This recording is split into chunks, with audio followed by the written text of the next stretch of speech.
You don't understand exactly why, but there are days when it feels like something inside you is disappearing.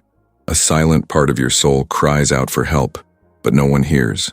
You're there, present, yet feeling invisible, next to someone, yet completely alone.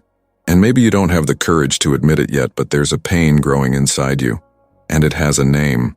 It's the pain of being next to someone who silently diminishes you. Maybe you're not broken. Maybe you're just in the process of being reborn. But how can you be reborn if every day you mold yourself to fit the emotional space someone else allows you to occupy? How can you flourish if the very person who should water you dries you up with their absence, their contempt, their silence, which hurts more than words? Rumi said, "Draw close to those who touch your soul, not your ego." And deep down, there's someone beside you who doesn't truly touch you, who doesn't see your soul, who doesn't hear your pain, who ignores your essence. And the cruelest thing of all is that this person doesn't need to yell at you. They don't need to insult you. They don't need to raise their voice. All it takes is the averted glance, the compliment that never comes, the calculated indifference, the cold presence. These are small daily absences that add up until you no longer know who they are. You start to wonder if you're overreacting, if you're too sensitive, if maybe it's your fault. And this doubt is the first poison, because it makes you doubt your own intuition, your most legitimate pain. But the truth is, you're extinguishing yourself trying to keep a flame burning alone. And no one should have to diminish themselves to be loved. You feel it. You know it. The energy has changed. The touch isn't the same anymore. Caring has become an empty routine. Presence has become a habit. And love has become silence. And silence has become pain. It's not about fights. It's about the emptiness in the middle of conversation, about the lack of sparkle in your eyes, about the constant feeling of inadequacy. You start to tiptoe around inside your own soul, afraid of being annoying, afraid of being too much, afraid of being too little, afraid of being you. And then you start accepting crumbs, calling affection what is merely convenience, calling love what is merely control disguised as care. And little by little you betray yourself to keep someone. You silence yourself so as not to lose them. You mold yourself to fit in. You forget yourself. But listen carefully. Not everyone who's by your side is on your side. Sometimes the one who hugs you the most is the one who holds you the most. Sometimes the one who says they love you the most is the one who most wants you to stay small, quiet, submissive, controllable. True love doesn't ask you to hide. It doesn't demand that you be silent. True love recognizes. It sees the soul. It touches without hurting. It embraces without erasing. It expands, never diminishes. And if right now you feel a lump in your throat, an ache in your chest, a tear wanting to fall, perhaps it's your soul recognizing this truth. Perhaps you're awakening to something you've tried to ignore for too long. Because there's a pain that doesn't come from the absence of love, but from the presence of those who don't see you. So answer me, do you feel that someone next to you is silently putting you down? Comment here. I feel it, but I'm ready to wake up. Because what you're about to hear next will open old wounds, but it will also show you that there is a way, that there is healing, that there is strength, that there is a spiritual truth no one has ever told you, and that is about to be revealed. And before I continue, I need to tell you something important. This video isn't just another piece of content. It's a mirror, a portal of consciousness, and every part of it was created to remind you of what you've been forgetting, your worth, your light, your truth. So if you are here now, leave your like not out of vanity, but because this gesture helps this video reach other souls who, like yours, are tired of being silenced. And if you haven't subscribed to the channel yet, subscribe now, because this journey of awakening is just beginning, and you don't want to go through it alone. Now you take a deep breath, because what comes next might hurt, but it will set you free. Have you ever found yourself trying to please someone, even though you feel like you're losing yourself in the process? It's as if, little by little, you're giving up your essence just to remain accepted, validated, loved. As if you're constantly adapting, changing your words, recalculating your gestures, diminishing your dreams, all to maintain a connection that, deep down, you already know is hurting you. And the cruelest part of it is that on the surface, everything seems fine. There's no yelling. There's no fighting. There's no explosions. There's just a silent emptiness that grows between you and the other person, and within yourself too. Have you ever felt profoundly alone, even when surrounded by people? Have you ever found yourself in a room full of voices, but with the suffocating feeling that no one really sees you? Loneliness isn't the absence of company. It's the absence of real connection. And when the disconnection happens with someone you love, with whom you share your life, your days, your dreams, this loneliness transforms into an invisible but intense pain. A pain you carry silently, as if it were your fault for feeling all this. This is when the ego kicks in. The ego screams for attention. It wants to be seen, validated, recognized. It wants to prove itself worthy of love. And so you try to please. You deny yourself. You insist. You hope that one day this person will realize how hard you're trying, that they'll see how much you're giving, that they'll finally see your pain. But the soul just wants to be touched in silence. It doesn't want to prove anything. It doesn't want to beg. It just wants to be acknowledged, felt, welcomed. And that's where conflict arises. Because while the ego struggles to maintain connections that hurt, the soul cries out for freedom, for truth, for real presence. You notice it in the details, in the way your words are ignored, in the way your feelings are minimized, in that cold, disdainful response, in the silence that lasts longer than it should, in the absence that weighs more heavily than any presence. The person is there but isn't, and you feel it. You feel it when someone starts to look at you as if you were lesser, when your voice loses strength in a relationship, when your pain becomes exaggerated, dramatic, overly sensitive.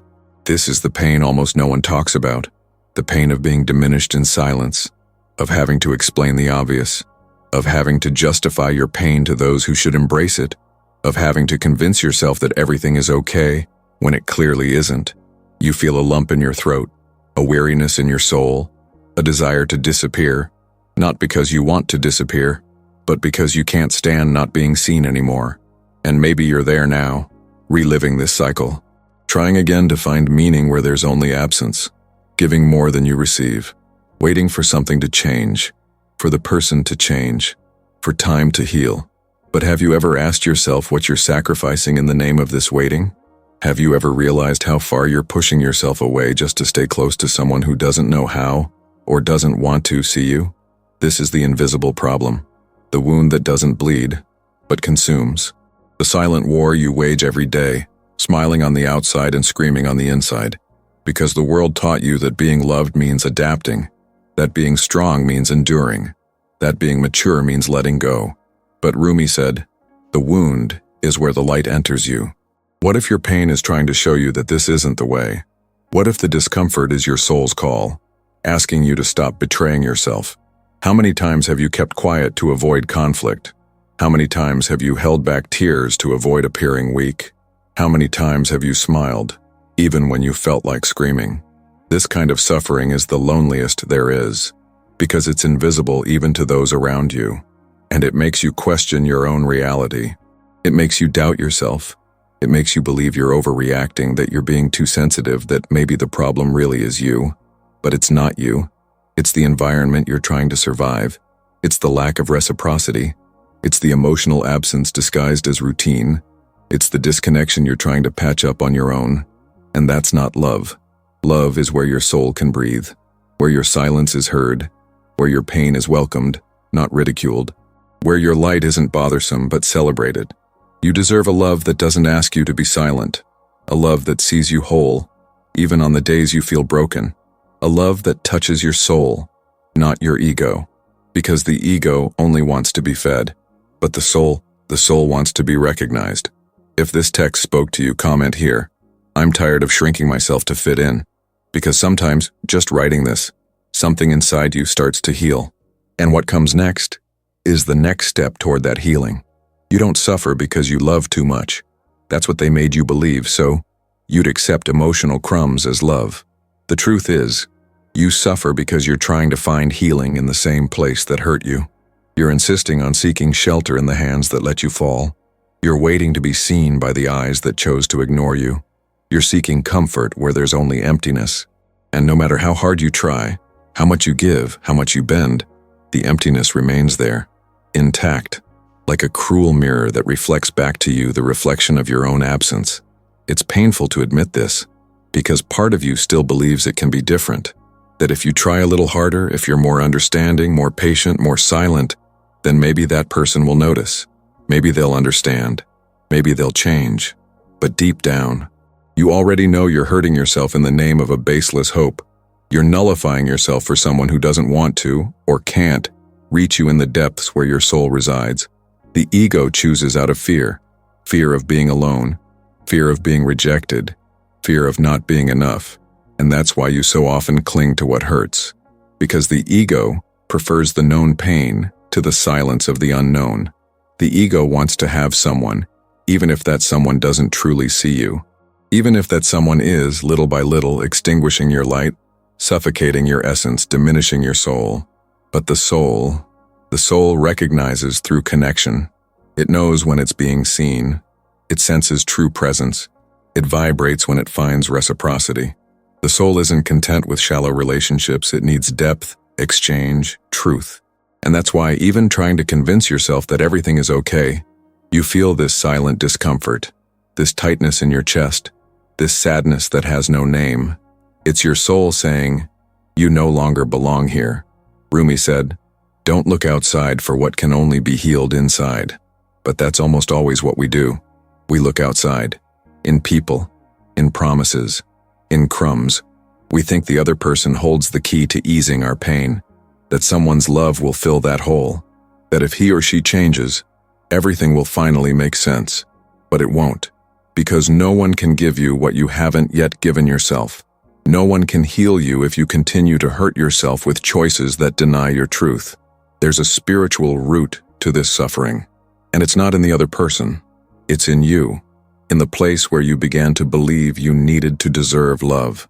The moment you learned that your pain should be silenced. The moment you decided to settle for less than your soul deserves. This root lies in the conditioning that made you confuse attachment with love, control with care, physical presence with emotional connection. You were taught not to bother, not to demand, not to feel too much. And with that you learned to normalize absence, to romanticize disinterest, to call affection what is merely emotional convenience. And each time you accept this pattern, the pain deepens. Because your soul won't shut up. It won't accept being diminished. It may even go silent for a while, but it will keep trying to wake you up. Through dreams, symptoms, premonitions, it will make itself heard somehow. Spiritual awakening doesn't always begin with peace.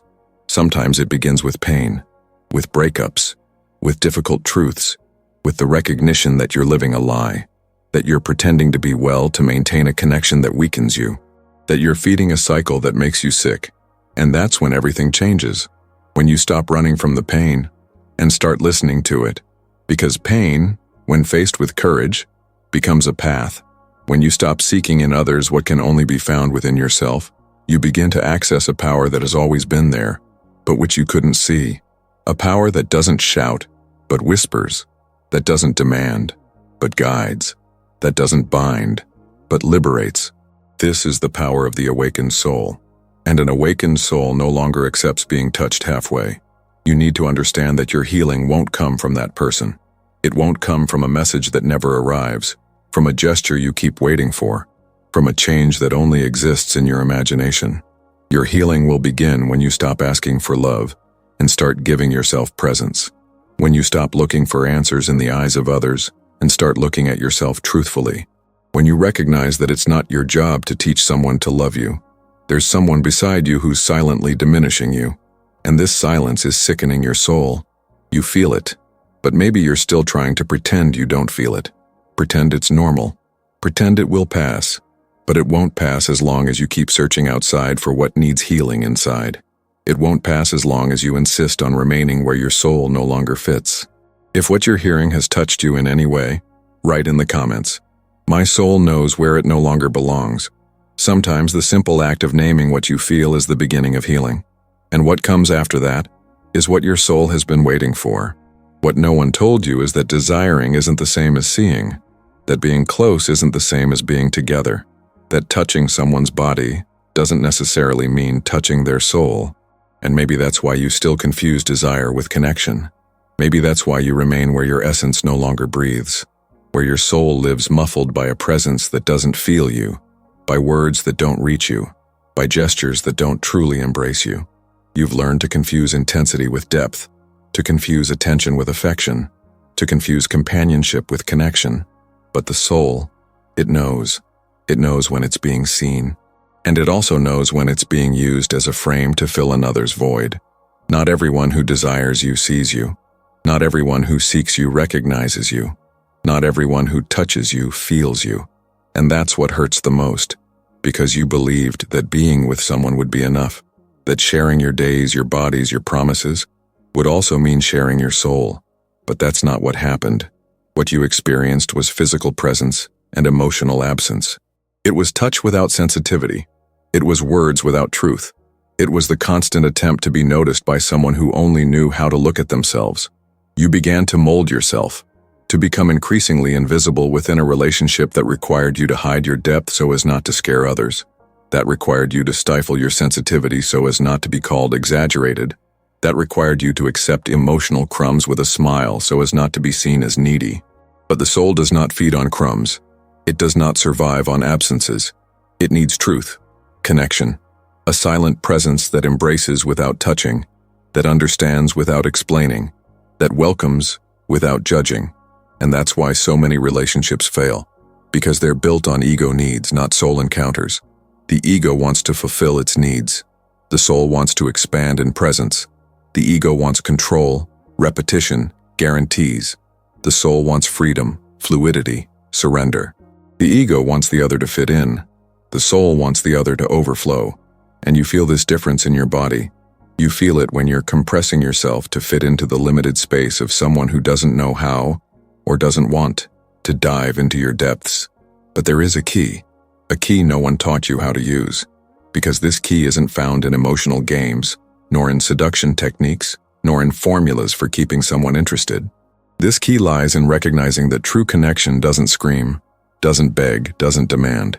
It simply happens in presence. It happens when two souls meet and recognize each other, even in silence, when eyes speak louder than words, when simply being together is healing, not tension, when time passes and instead of anxiety, there is peace, when you don't need to hide to be loved. This key lies in your ability to remember who you are, to remember that you don't need to be chosen to have value, that you don't need to be validated to exist, that you don't need to be desired to be felt. You are home. It's not a place where someone hides, but a place where someone finds themselves. And those who recognize your soul don't try to diminish you to fit into their world. Those who recognize your soul come closer, in silence, with presence, with truth. And perhaps, right now, you're feeling a sense of unease, a restlessness, a nameless sadness. Perhaps because your soul is tired of being ignored. Perhaps because you've forgotten what it means to be truly seen. Perhaps because you're surrounded by people who touch you, but don't feel you, who desire you, but don't see you, who use you as a mirror, but don't recognize you as sacred. And all of this can hurt, and all of this can make you want to return to your comfort zone. But listen carefully. There's a difference between a comfort zone and a zone of suffering disguised as safety. There's a difference between holding on to someone out of fear of being alone and allowing someone to be by your side because you both see each other. And you deserve the latter. You deserve something effortless to exist, something that flows, that nourishes, that transforms, that liberates, that is spiritual before being emotional, that is true before being beautiful, that is silent, but whole. This key isn't in the other person, it's in you. It's in your courage to stop sabotaging yourself in the name of a shallow connection. It's in your daily choice not to insist where your soul doesn't flourish. It's in your commitment to your truth, even if it means saying goodbye. It's in your willingness to choose yourself, even if it means walking alone for a while. Because walking alone will never be as painful as remaining where you're not seen. Your soul doesn't want promises. It wants presence. It doesn't want speeches, it wants truth. It doesn't want to be admired from afar. It wants to be touched with awareness. And this touch isn't physical, it's spiritual. It's the kind of touch that soothes without words, that sustains in silence, that welcomes without invading, the kind of touch that only those who have delved into themselves are capable of offering. And this kind of connection can't be forced. It can't be created. It can't be manipulated. It simply happens. At the right time, with the right person, in the right space. And when it happens, you will know, because your soul will recognize it effortlessly. If you felt that this part of the video spoke to your soul, comment here. My presence deserves to be recognized. And let that recognition begin with you. Because what comes next is even deeper. Maybe you're experiencing this right now, in silence. Maybe you're in a relationship that, to others, seems functional, even happy. But deep down, you know something's off. In the beginning, it was an explosion of attention, constant validation, sweet words, promises, messages, an intense presence. Everything was so fast, so intense, so beautiful, but also so fragile. It was as if for a few moments you'd found what you'd been searching for. Someone who would look at you, who would say what you needed to hear, who would fill that inner void that had been with you for so long. But over time, that presence began to dissolve. Those words began to become repetitive, automatic, and then absent. Gestures diminished. Conversations became shallow. Connection became an obligation. And you began to wonder if the problem was with you. Maybe you were demanding too much. Maybe you were being needy. Maybe the other person was just tired. You tried to justify the absence, name the disinterest, romanticize the distance as a phase. But the truth is, you were no longer seen. You were present, but invisible. And nothing you did changed that. Deep down you felt it. Discomfort began to scream within you. Anxiety resurfaced. Doubt crept in. And you realized that the relationship was feeding your ego but emptying your soul. Because the ego gets addicted at first. It gets addicted to praise, attention, the feeling of being chosen. But the soul needs continuity, consistency, a silent but real presence. And you began to realize that you were giving more and more of yourself and receiving less and less. That you were constantly adapting just to keep someone who no longer saw you as they once did. You began to fade. It wasn't all at once, it was gradual. First you stopped saying certain things, afraid of seeming too sensitive. Then you started smiling to avoid arguments. Then you began accepting small mistakes as if they were normal. And suddenly, without realizing it, you no longer knew who you were. You no longer recognized your own voice. You no longer remembered what you liked, what you dreamed of, what you felt. You became a reflection of the other person's needs. And that hurt you more than any fight, any betrayal, any abandonment. But then something happened. Maybe it was an ordinary day. Maybe it was after an empty conversation. Maybe it was after yet another broken promise. Something inside you broke. But at the same time, something ignited.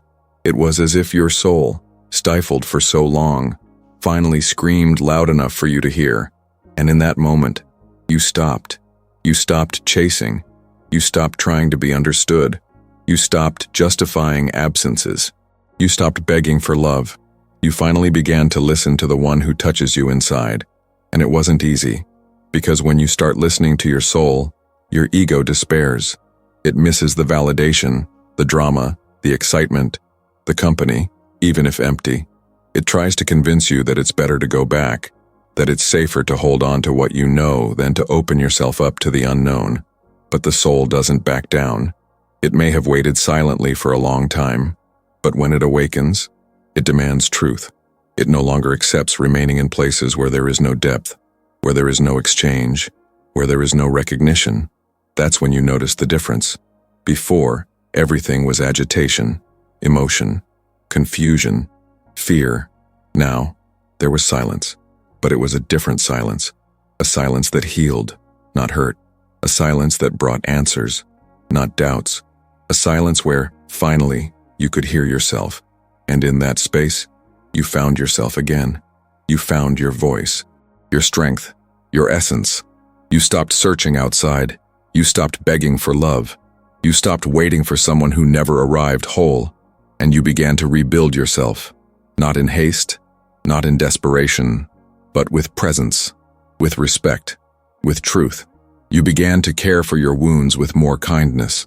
to choose your own company instead of accepting the presence of those who don't see you, to honor your cycles, to respect your limits, to trust your intuition, to create a sacred space within yourself where only those who know how to love consciously enter.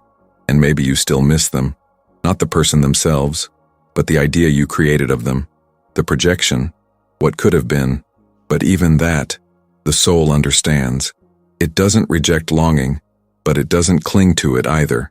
It honors what was, but moves toward what is real. And you're doing this now, maybe slowly, maybe with fear, maybe with pain, but you're doing it. You're freeing yourself from what no longer nourishes you. You're choosing yourself. You're finally allowing life to touch your soul, and no longer your ego. If what you heard just now describes you in any way, write here in the comments. I am learning to listen to my soul. Sometimes it's that kind of silent declaration that starts to change everything. And what comes next will take you even deeper. You're not here to be desired. And this can be one of the hardest truths to accept, especially when we've been taught our entire lives that the desire of others is a testament to our worth. From an early age, we learn to measure our importance by the attention we receive, by the looks, the compliments, the invitations. We were taught to chase after others' desires, as if they were the most precious trophy we could ever win. But desire alone doesn't sustain a soul. Desire without presence turns to smoke, and you are made of fire, not ash. You are here to be seen, to be recognized, to be touched with truth, to be honored with awareness. What your soul seeks is not someone who desires you, but someone who sees you without you having to explain yourself. Someone who sees your emptiness and still chooses to remain. Someone who is not frightened by your depth, your intensity, your truth. Because the soul feels, and it knows. Those who love their light are not afraid of their shadow. Rumi reveals, "You were born with wings. Why do you prefer to crawl through life?" And this phrase isn't just beautiful. It's a mirror, a call, a reminder of everything you're allowing to be lost in the name of shallow connections. You have wings. You were born to fly above the repetitive cycles, above the patterns of pain, above the stories that taught you to beg for love. But for so long, you've been crawling, trying to be small enough to fit into the molds someone else created. Molds that suffocate you, that empty you, that limit you. And your soul is tired. Tired of crawling when everything inside you cries out for heaven. You feel it, don't you? You feel it when you're with someone who demands that you share yourself, that you hide parts of yourself so as not to disturb them. You feel it when you keep quiet to keep the peace, when you fade away so as not to disturb them. You feel it when your truth is seen as an exaggeration, when your sensitivity is treated as weakness, when your brilliance is bothersome. And that's when you begin to diminish yourself. You begin to believe you need to be less to be accepted. You begin to get used to less, to settle for what hurts but gives you the illusion of companionship. But what hurts your soul will never nourish your spirit. Get closer to someone who lifts you up, someone who looks at you and sees beauty even in pain, someone who doesn't run away when you break, but sits beside you and holds your hand without trying to fix anything, someone who understands that your vulnerability is a form of courage, someone who doesn't need you to pretend to be okay to love you, someone who celebrates your light without fearing what it reveals, someone who touches the most sacred part of you, your soul. And no, this isn't overly romantic. It's necessary. It's the foundation of any true connection. Because only when we are truly seen can we rest. Stop fighting for approval. Stop squeezing ourselves into small spaces. Stop molding ourselves to someone else's taste. When we are seen with our soul, we free ourselves from the obligation to constantly prove ourselves. And finally, we can be who we are, without masks, without fear, without burden. Maybe you're listening to this right now and feeling a sense of discomfort, a lump in your throat, a shiver on your skin. Maybe because you're reliving the times you were ignored, the times someone said they loved you but only loved the idea of you, the times your pain was called drama, when your depth was treated as a problem. Maybe you're remembering the times you loved someone with your soul, but only received responses from your ego. And that hurts. It hurts because your surrender was genuine. It hurts because you didn't lie. You didn't hide. You weren't half-hearted. But on the other side, there was only absence. There was only resistance. There was only silence. But this moment, here, Now is a shift in consciousness, because you're recognizing something you've long pretended not to see. You're admitting that you deserve more, that you need more, that you no longer want to live on emotional scraps. And that's not pride. That's spiritual dignity. That's self-respect. That's hearing your soul say, I don't belong here anymore. You weren't made to live trying to be enough. You already are. You weren't made to beg for attention. Your existence is presence. You weren't made to be silenced. Your voice is sacred. And when you understand this, when you truly feel this, something changes. You begin to naturally distance yourself from what doesn't nourish you. You begin to lose interest in what drains you. You begin to see the value of your peace. And peace isn't the absence of noise. It's true presence. This awareness doesn't come from outside. It doesn't come from a video, a phrase, or a person. It comes from within. It arises from the moment you stop running from yourself. When you decide to look honestly at everything you've allowed out of fear of being alone. When you recognize that true loneliness isn't the absence of someone, it's the absence of connection with yourself. And you no longer need to live disconnected. You no longer need to adapt to small spaces. You no longer need to crawl for validation. You were born with wings. And life is waiting for you to remember that. If this part of the video touched you in any way, write here in the comments. My soul no longer accepts hiding. Because sometimes declaring this is the first step toward your truth. And what comes next goes even deeper. If you've made it this far, know this. It says a lot about you, about your courage to feel, to look within, to listen to your soul even when it whispers amidst the chaos. Few remain until the end. Few choose to go through the pain instead of running from it. And if you stayed, it's because some part of you recognized the truth of these words. And if this video spoke to you, if at any point you felt welcomed, understood, and found a mirror for your pain, then subscribe to the channel now. Because this isn't about promising magic formulas. It's about walking side by side with those who are also trying to remember who they are. Please leave a like if this resonated. If it touched something that's been crying out for attention within you for a long time, this will help this video reach other souls who are also lost in silence, waiting for a word to awaken. And now, take the next step.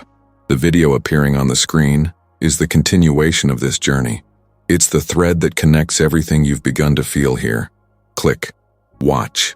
Your soul will understand, because it already knows the path.